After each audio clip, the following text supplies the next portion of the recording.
Episode 8 marks the end of this first season, so I organized the preview clips in chronological order to better understand what's coming and break it down in detail. The preview opens with Halloran being tormented by the dead. Let's remember that it was the one who opened the box that kept that ability sealed, the same ability Dick possesses thanks to his shine. The voices don't stop, pushing him into a state of extreme stress and madness. Hanlon steps in and finds Dick in that condition, which strongly suggests this sequence takes place at the very beginning of the episode, right when General Shaw sends Hanlon to the military base. Here we see Dick completely broken, to the point where he wants to end his own life. But it's likely that Hanlon makes one last request of him, especially after confessing that the real plan was never to contain it, but to set it free. Halloran knows firsthand what kind of monster it truly is, so the idea of it roaming free is even more terrifying. At that moment, Halloran likely senses the creature's presence again, and that's where Hanlon comes in. He could be the one asking him to see where it is, what it's planning, or better yet, whether there's any way to stop it, maybe even put it back to sleep. Based on what the previews show, we're getting another flashback, similar to the one centered on Bob Gray's life. It's not entirely clear whether this will be a vision triggered by Halloran's shine, or a scene placed at the start of the episode to show what happened after it fully took on the Pennywise identity. What is clear is that it remained tied to the circus, as seen by the carriage it uses to strike a black man. One of its most unsettling moves this time is that it's not targeting just one child. It wants all of Derry. Through the school's loudspeaker system, it summons everyone to the gym with the intention of locking them inside and, using the deadlights, leaving them in the same state as Will, or, as seen in the films, exactly what it did to Beverly. No one is safe. Not even the Patty friends, who are shown trapped in the Will-o'-the-Wisps before they float. Its plan remains completely unknown. When it should be hibernating for another 27 years, it awakens because the military destroys the star fragment that was containing it. And here's where things get interesting. I have a theory: the origin of the fog might actually be the destruction of that fragment. In the previous episode, we're never clearly shown whether it was truly destroyed, but the scene where the furnace releases smoke could be an Easter egg hinting that the fog was born from the fracture of the stellar fragment. Let's remember that it does not originate from the same universe where the events of Welcome to Derry take place, but from the Todash.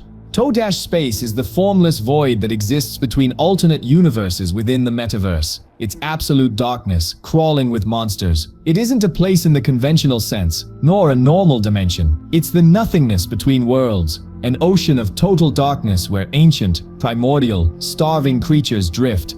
Beings that should not exist, yet they do. It is a cosmic anomaly, a life form that predates any known universe. When it fell to Earth, it was as if a piece of Todash itself seeped into our world through a crack between dimensions.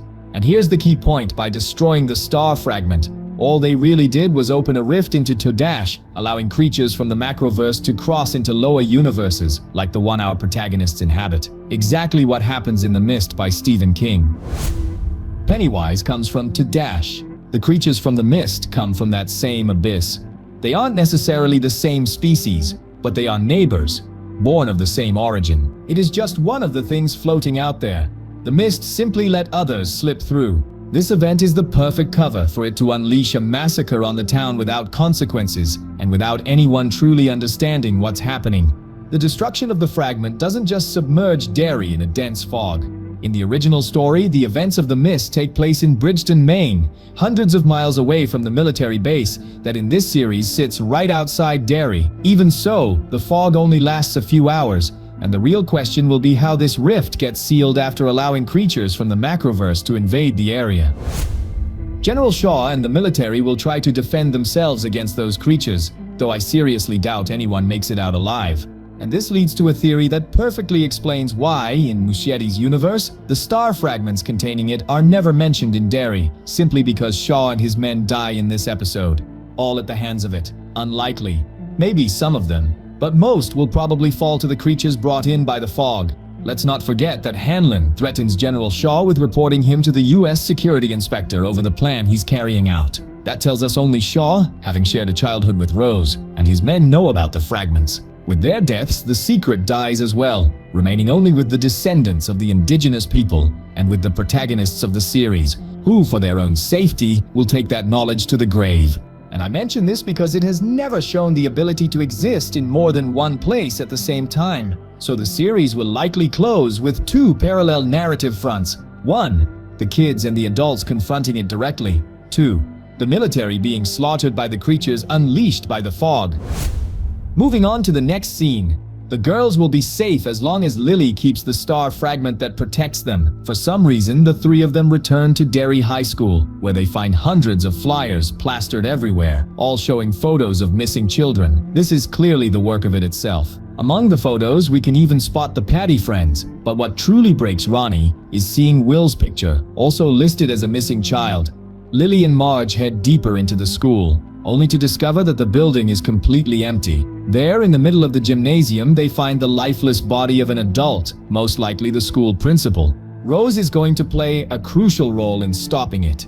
I am almost certain that once they realize Lily is carrying the fragment that fell from Daniel, they shall use it to return it to its original position and achieve two things. 1. Force it back into hibernation. 2. Contain it in Derry once and for all. With the plan set in motion, Charlotte, Hanlon, Halloran, Rose, basically everyone boards some kind of rail cart headed toward the outskirts of Derry, right to the location where the original fragment once was. But before that, there's one critical mission: rescuing Will. He could be with the other children, or it might be keeping him somewhere special. Along the way, they're intercepted by the creature itself, arriving aboard a carriage eerily similar to the one it used during its circus days, back when it stole the Pennywise identity. Here, the trio confronts it and manages to escape. But that's not all. Based on what the previews show, they successfully rescue Will, and the four of them flee together.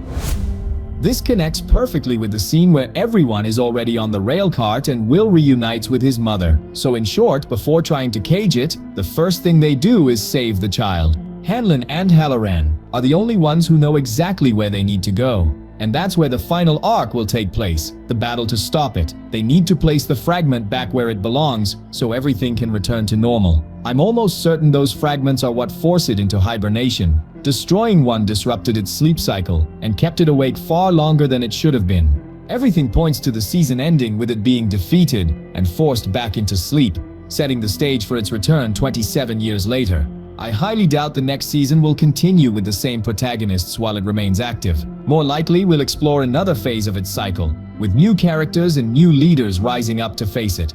But now I want to hear from you. Drop your theories for this season finale in the comments. I'll be reading them all. Until next time.